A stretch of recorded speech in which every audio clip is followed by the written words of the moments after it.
Access to the Upload Document feature is enabled in BladeStation directly from the inspection, from the list view, or from the Kanban board, from this document icon.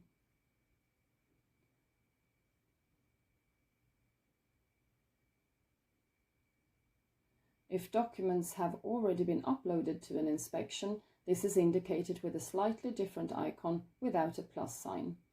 Here, documents have already been uploaded to the inspection, and here they haven't. Documents can be uploaded with the drag and drop option or by selecting the file directly.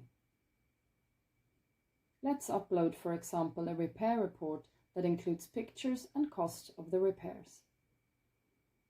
When uploading the documents, this can be sorted and labeled as repair documentation, single turbine inspection report, or other.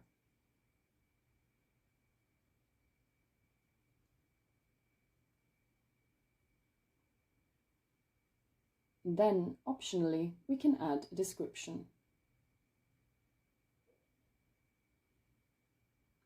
Any document type or extension file can be uploaded, and once it has been uploaded, it can be downloaded or deleted.